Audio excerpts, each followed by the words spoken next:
There have been some exciting changes that have happened since our last Epic Universe construction update. Let's dive into this week's new aerial views courtesy of BioReconstruct. Starting off with the sister resorts south of Epic Universe, Stella Nova, and Terra Luna resorts. This new rendering of the sister resorts gives us a new perspective of how the colorful tiles we have seen being installed on Stella Nova will tie into the surroundings of the resort. Stella Nova continues to receive those colorful tiles. The tiles are getting higher up on the west end of the hotel as they wrap around the hotel facing Universal Boulevard, which is where the pool will be. Tiles installed on Stella Nova are around 75% complete. The main work on the pool foundation and walls as well as the hot tub seem to be complete, awaiting the landscaping around the pool. Terra Luna has not seen any major exterior progress since our last update. However, there is still some pool foundation work going on between the hotel and Universal Boulevard. The main shape of the pool has been fully excavated, and concrete forms are beginning to be installed in preparation for the concrete to be poured. My estimate from last update, I believe, is still valid, where I believe we will begin to see those colorful tiles on Terra Luna around the New Year timeframe. We will keep an eye on that prediction as we get closer to the end of the year, and watch the progress of the tiles being installed on Stella Nova. I would like to ask everyone, what land are you most excited about? Leave a comment below with your answer. Traveling to the entrance to Epic Universe, the ticketing building has gotten some exterior paneling installed. The entry and security plazas have been attached to both the multi-use buildings that will house the entry archway, similar to those found throughout Epic Universe. Speaking of the entry archway, workers continue to build the form for the arch. All around the arch are pieces of the form laying staged on the ground, awaiting their time to be installed. My prediction is towards the end of this year, the concrete will be poured and the forms will be removed, revealing the general shape of the archway. Moving just inside the entry archway, the water feature that will meet guests as they enter Epic Universe has gotten some concrete forms and rebar placed between the wall that has been present during our last update and the entry arch. As that first water feature begins to take shape, we can start to make out the overall shape of the water feature headed towards the Atlantic Restaurant. Speaking of the Atlantic Restaurant, some of the scrims that have been pulled back, giving us a sneak peek inside of the restaurant. The concrete preparation in front of the restaurant has not changed since our last update and is still awaiting the concrete pour similar to the pad below.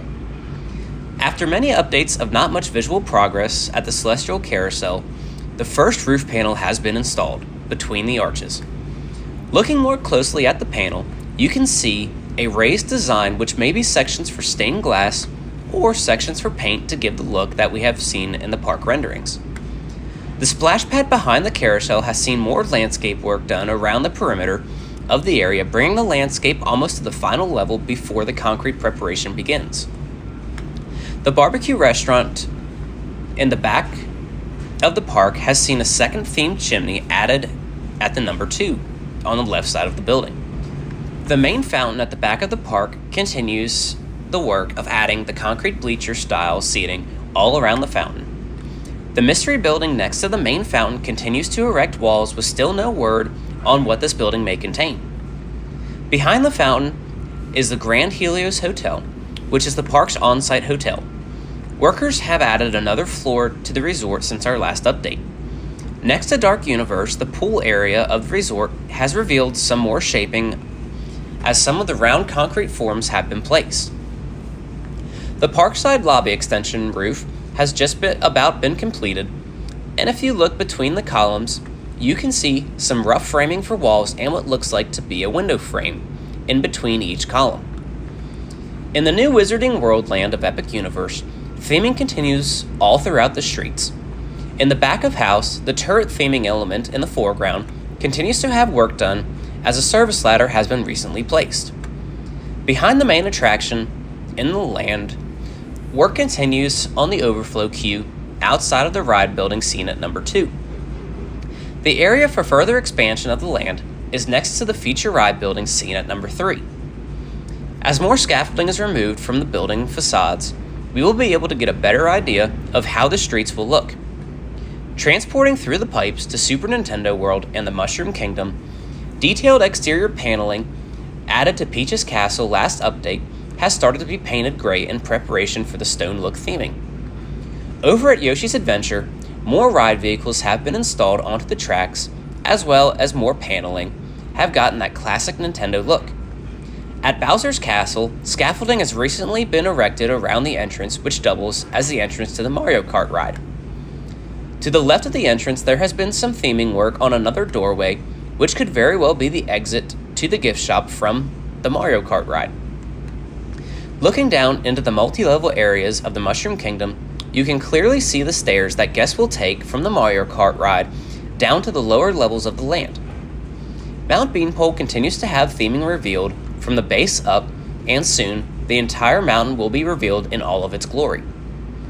When guests enter the lower part of the land, they will be able to enter Donkey Kong Country, seen where the telehandler is, and experience the new Boom Coaster.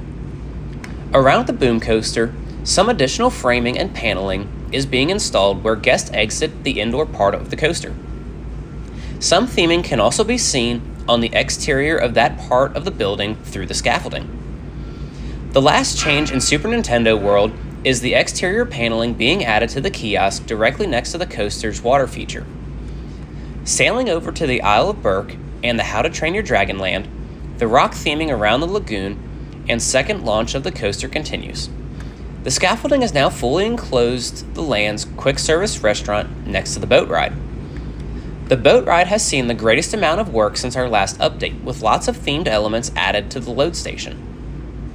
There are massive wood-looking pilings that are staged next to the load station for a dock-look theming. The yellow arrow shows where these pilings are being placed around the ride. Behind the ride, there are several pallets of what looks like cut-out trees for the look of a forest. You can see one of those trees exposed on a nearby pallet, as well as that have already been installed on the island between the load station and the ride itself, shown by the yellow arrow. Some of the rock work that has been worked on over the past few updates has been revealed on the outer edge of the boat ride lagoon. On a nearby footbridge over the lagoon, a boat ride, there has been a wooden-look archway installed. It can be reasonably assumed that all bridges in the land will have these archways. Inside of the main lagoon, as guests enter the land, there have been 2 rock-themed elements added to the lagoon with holes in them. These 2 rocks will have lights installed in them to light up the large statues in the lagoon at night. Behind the statues, the 2 Viking boats are getting rope and sails installed on their masts, giving the finished look of the ships. Over at Mead Hall, which is the land's full-service dining location, an American flag is visible at the top of the steel frame. This indicates the framing has been completed on the roof, where meshed chips will be added to give the location the built into the mountain look. Around the entry portal to How to Train Your Dragon, there has been some more scaffolding added around the backside of the portal. Inside of the scaffolding, if you look close enough, you can see rock work that was visible last update. On the top of the entry portal on the backside, we can now see some themed elements being formed that will more than likely be a mountainside look. Traveling to Dark Universe through the beautiful entry portal, turning our eyes to the feature ride of Dark Universe, the scaffolding that covered the tallest tower on the manor has been removed, revealing the top of the tower. More scaffolding around the front facade of the manor has been removed on the right side. This leaves the center of the manor still covered in scaffolding and being worked on. On the roof of the manor, it seems as though the air conditioning has been installed and ready to start cooling the interior as the work of installing the ride continues. In front of the manor, the scaffolding surrounding the entrance to the ride continues to grow, now covering the bridge over the likely moat in front of the manor. If you look closely at the bottom of the scaffolding, you can see the themed base of the archway beginning to appear. At the front of the village, as guests enter the land, the second side of the broken bridge has been covered in scaffolding. This broken bridge is thought to be having a crumbling brick look once it is completed. At the Burning Blades Tavern, the rock work around all of the spider leg looking walls has been completed. The air conditioning for the tavern has also been installed and ready for use. At Curse of the Werewolf Spinning Roller Coaster, work inside of the fence continues as we get a better look at what theming will look like along the track. At the base of the framing that has been present for months now, we have seen some large boulders placed. There has also been a curved concrete form inside of the track appear since our last update. We do not quite know what that will be yet, but we will be able to soon find out. Exiting Dark Universe back into Celestial Park, this wraps up this construction update of Epic Universe. Don't forget to comment what land you are most excited about at Epic Universe. If you enjoyed this update, please leave a like and subscribe for more Epic Universe updates as we get closer and closer to opening day. This has been Justin from Adventures Away. Until next time, have a great one.